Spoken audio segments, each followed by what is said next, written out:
porque somos la voz de los sin voz, porque somos el programa dominical que da a conocer las cosas pese a quien le pese, y porque usted nos espera cada domingo. Sin Límite, con Jorge Briñole.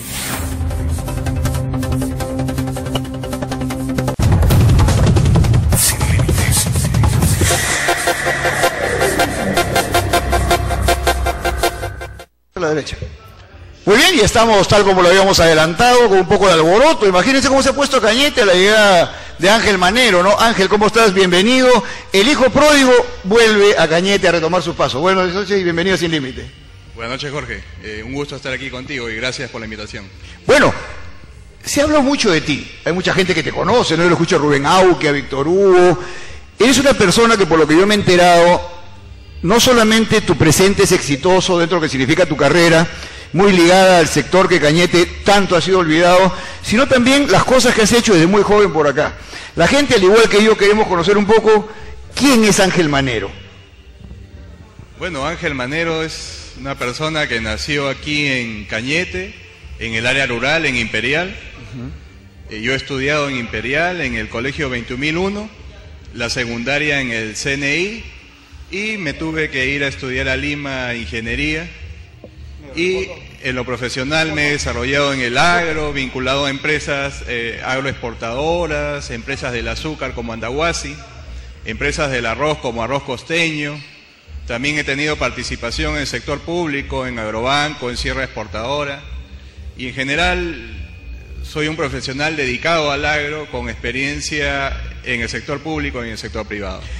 Tema importante el hecho de haber no solamente pisado esta tierra cañetana, seguramente como muchos que la has pisado directamente hasta sin zapato, la has sentido, has gozado de esa tierra, sino también que puedes visualizar desde la experiencia ya obtenida todas nuestras potencialidades que se han perdido en los últimos 20 o 25 años en relación de lo que puede significar los gobiernos y el agro mismo. ¿Qué decir a eso? La música nos fastidia un poco, que estamos con... Ahí está, muy bien. Sí, es bien interesante porque la gente que recuerde el agro de hace 30 años va a recordar que las familias vivían del agro. Pero ahora quien se dedica al agro tiene también otras actividades para poder vivir porque el agro no le da esa sostenibilidad.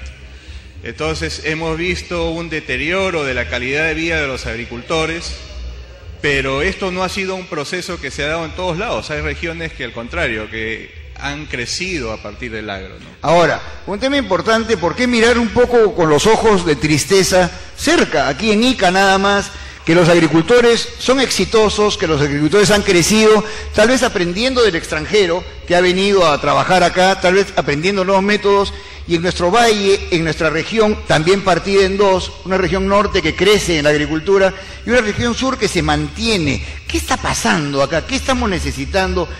Las autoridades locales han tenido que poner un poquito más de empuje. ¿Tú cómo lo ves?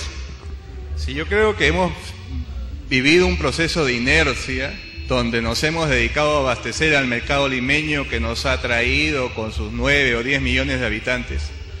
Y no hemos hecho cambios importantes que nos permitan cambiar la matriz productiva aquí, ¿no? Como sí ha pasado en otras regiones. Y de alguna manera esto no ha podido ser inducido desde afuera. Es decir, si hay una inercia donde los mismos agricultores no lo han hecho, también se pudo inducir desde el gobierno central o del gobierno regional. Hasta hay municipios que también son promotores de desarrollo productivo. Y paralelo a eso no ha habido procesos de atracción de inversiones, no ha habido, por ejemplo, habilitación de tierras eriazas como ha habido en otras regiones. Y tú tienes un conjunto de personas dedicadas al agro que no han hecho riqueza a partir del agro, ¿no? Entonces, ahora, un tema, ya como para terminar esta parte del agro, porque eres conocedor de varios temas, que sí nos preocupa también, es el hecho de que el agricultor, y lo debes haber visitado en el Perú y en los puestos que has estado, un poquito que siente la necesidad de seguir siendo hijo, de ser subsidiado. El agricultor tiene que tener la mentalidad de empresario, tiene que tratar de crecer, tiene que saber que hay un banco, que tiene que pagar al banco, que puede tener herramientas financieras. Eso de ahí existen instituciones como Valle Grande o muchas instituciones, pero ¿Qué pasa con el agricultor? ¿Cuál es la inyección que tú le pondrías al agricultor? Sí, obviamente esto pasa por orientarse al mercado, ¿no? Tú no vas a entrar a promover algo que no es viable en temas de tener clientes, en términos de rentabilidad. Pero si tú identificaste el mercado, tú identificaste qué productos pueden ser potencialmente atractivos en el valle para los agricultores, entonces sí puedes pensar en ayudar por única vez a estos agricultores, por ejemplo, a instalar una buena plantación de frutales, a instalar un buen centro de procesamiento, pero algo que funcione efectivamente. No le vas a dar un centro de procesamiento que al final lo va a hacer más pobre, ¿no? En el Perú no funciona o podría funcionar en nuestra región Lima una bolsa de productos para que la gente no siembre lo mismo y pierda. Es bien complicado porque para que funcione una bolsa de productos tienen que haber una oferta importante de estos productos y una demanda importante también. O sea, gente que compita por vender y gente que compita por comprar. En este caso de Cañete es mejor pensar en empresas de servicios que se dediquen a la comercialización. ¿No? Muy bien, entonces, en primer lugar, estamos conociéndolo a Ángel Manero, al ingeniero Ángel Manero, cañetano, imperialino, talón rajado, ha caminado por sus calles, conoce agricultura, que es un tema que creo que le da un plus dentro de lo que está haciendo. Hay un tema que es importante, su relación con los medios internacionales también, y el trabajo que él ha tenido. En este sentido, ¿qué posibilidades tú, como persona que trabaja a través de medios financieros y medios de apoyo internacional, puedes ver entre apoyo externo y lo que necesita nuestra región? Sí, es importante la pregunta, ¿no? Porque de alguna manera nuestra región ha vivido de espaldas a lo que pasa en el mundo, ¿no? Nosotros creo que debemos orientar buena parte de nuestro agro al mercado internacional. ¿Por qué? Porque tenemos al puerto cerca y porque tenemos a los mejores valles del país. Entonces, tenemos capacidades productivas impresionantes para ser competitivos con cualquier país. Entonces nos está faltando, primero el mercado, articularnos al mercado internacional, y segundo es cómo nos aliamos con el capital de afuera, ¿no? Capital que pueda venir acá e invertir 100, 200, 300 millones de dólares y buscar mecanismos de asociación con los productores cañetanos, ¿no? Entonces, ahora, de manera que crezcamos todos. Claro, eso es importante señalarlo porque por lo menos nuestra provincia, que te debe haber golpeado un poco a ti, la debe haber visto como hace muchos años estaba, no ha encontrado una autoridad que pueda articular justamente a ninguno de sus niveles, ni distrital, ni provincial, ni regional. En este sentido, ese sería el llamado de la atención de una de las cosas que podrías decir en un camino a la política aquellos que pretendan meterse, porque todo el mundo está en veremos hasta el momento, aquellos que pretendan meterse en la política y decir, un ratito, tenemos que ver cómo articular con el mundo. Eso es muy importante porque en este momento, si hablamos de agro, por ejemplo, tú tienes participación del gobierno central con el Ministerio de Agricultura, tienes participación con el gobierno regional con su Gerencia de Desarrollo Económico y tienes participación de municipios también. Por ejemplo, no ha habido nadie que le plantee al Ministerio de Agricultura, oye, tú vas a invertir 20 o 30 millones en Cañete y yo no estoy invirtiendo nada. ¿Por qué no inviertes 60 y yo invierto 20 y hacemos un super programa de 80? Claro. Entonces, ese es uno de los factores. Segundo, que tú te tienes que volver un facilitador importante, es decir, no solo aglutinar el presupuesto público, sino ver, oye, qué grandes empresas, tanto nacionales como internacionales, yo puedo traer a la región. Porque, oye, si aquí vendría Camposol, si aquí vendría Damper, Agrícola Virú, Mission Produce, Dole, Chiquita, ¿no? Las empresas principales, definitivamente, y que vengan a invertir acá, definitivamente van a mejorar el potencial, la productividad del valle, y definitivamente los agricultores locales van a encontrar la forma de engancharse con estas grandes empresas. Ahora, esa es la parte del agro, pero tú bien lo has estado también, volvamos al término, articulando con lo que significa algo que esta gestión de Alvarado ha tratado de hacer, caminando un poquito, pero que todavía hay mucho por decir, que es el tema del turismo, la recuperación de toda nuestra región en el tema del turismo. Tenemos potenciales maravillosos. Y yo escuchaba inclusive tu pedido por ahí en un artículo del cambio en nombre de la región para ya ir identificándola con algo. Sí, yo creo que tenemos mucho provincialismo en la región. Los cañetanos, los guaralinos, los de Huacho con Huaura, no nos identificamos como que somos que todos somos una región, ¿no? Y en ese sentido yo sí creo que necesitamos un nombre que de alguna manera haya una concertación y que cañetanos, guaralinos, huachanos, digamos, vamos a llamarnos así. O al final, si todos decidimos, vamos a mantener el nombre, y ha sido una decisión de nosotros, pues adelante, ¿no? Lo importante es que se discuta. Y yo proponía Caral porque Caral ha sido uno de los procesos más importantes de las civilizaciones en el mundo. Es decir, aquí hemos hecho una ciudad al mismo tiempo en que lo hacían los chinos, al mismo tiempo que lo hacían los hindúes, y es algo que no existía en ninguna parte de América. Claro. Es decir, hemos tenido un liderazgo, hemos sido innovadores en ese proceso. No, porque alguien por ahí dijo, no, pues, pero ¿por qué le vamos a poner Caral si el hombre de Chilca fue primero? Pero no hablamos de un hombre, hablamos de una civilización, una cultura, algo que desarrolló, algo que nos puede servir como ejemplo para hacer más adelante. Hay otro de los temas que me parece importante entre una persona que has conocido esto.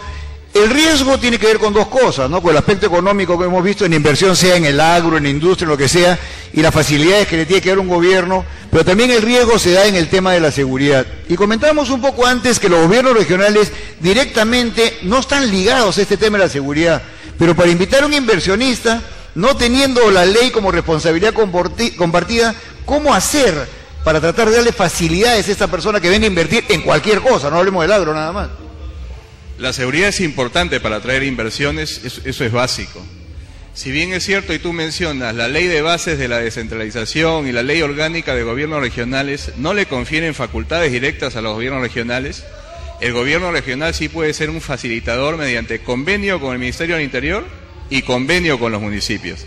Y eso es importante decirlo. Por ejemplo, es un poco discutible que haya un serenazgo regional, ¿no? Cuando lo ideal es potenciar los serenazgos distritales. Claro. ¿No? O sea, corres el riesgo de que haya una policía paralela, de que hayan temas de conflictos de intereses ahí en el manejo, ¿no? Ahora, hay un tema importante. Ya hemos hablado de la inversión que se puede dar, hablamos de seguridad, de agricultura, de industria. El ciudadano común y corriente, el vecino, el amigo del barrio, con la experiencia que uno comienza a crecer, un mensaje... Porque nos hemos acostumbrado a un paternalismo que ya no debe existir. Creo que los países se han levantado cuando la gente se ha levantado. Un poco el mensaje a nuestra población de la región, de la provincia, del distrito, del barrio, de repente algún amigo decir que se queja, ¿no? Porque yo justo hoy día venía conversando en la casa y todo el mundo se queja, ¿no? No, que esto pasó, pero ¿qué está pasando? Algo que comentábamos un poco antes. ¿Qué mensaje? Tenemos que organizarnos. Si no hay organización de base no funciona nada. Bueno, tú mencionabas el tema de seguridad, por ejemplo. Las mejores experiencias en el mundo de países que han superado rápido la delincuencia es cuando han organizado a la población y la población ha tomado esta iniciativa, ¿no? Y en general, lo que pasa es que hay dos aspectos, ¿no? Hay que ver al sector público como un facilitador, pero no es el sector público que nos va a cambiar la vida, ¿no? O sea, las personas tienen una secuencia lógica de educación, de trabajo, de ir invirtiendo, de ir desarrollando personal y familiarmente, ¿no? El gobierno, tanto como municipio, como provincia, como región, tiene que ser un facilitador con infraestructura, con los servicios básicos, agua, salud, electricidad, y en algunos casos sí te puede ayudar, por ejemplo, a romper una inercia, ¿no? Es lo que hablábamos del agro, donde, oye, está bien, pues va a ser bien difícil mejorar la situación dramáticamente por los mismos agricultores, pero sí podemos tener un empujoncito ahí del gobierno regional o central que nos ayude, ¿no? Una última pregunta, porque la bulla en realidad seguramente se está filtrando a los hogares.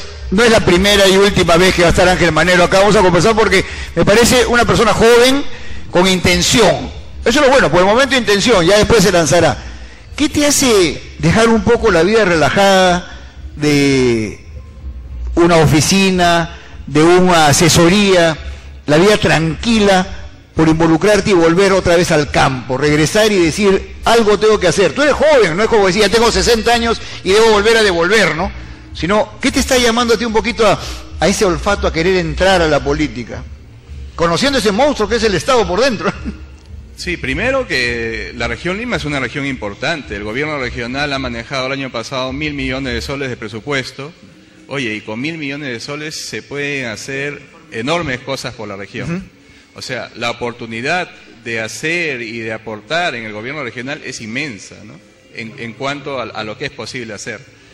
Y segundo, oye, ¿me gustaría ser presidente regional? Claro que me gustaría. ¿Dónde está lo difícil de la decisión? Es en la campaña, ¿no? Es una campaña dura, es una campaña que cuesta, es una campaña donde hay que dejar de trabajar, es una campaña donde te atacan, ¿no? Entonces, oye, la decisión pasa por superar esa etapa, ¿no? Oye, hacer la campaña o no hacer la campaña, ¿no? Y ahí es donde ya ingresan varios factores, ¿no? Uno es un poco también la responsabilidad, ¿no? Tenemos un deber con la tierra. Porque siempre nos quejamos, ¿no? Nos quejamos y oye, pasa esto, no hacen esto, pero nunca así es, tomamos la iniciativa de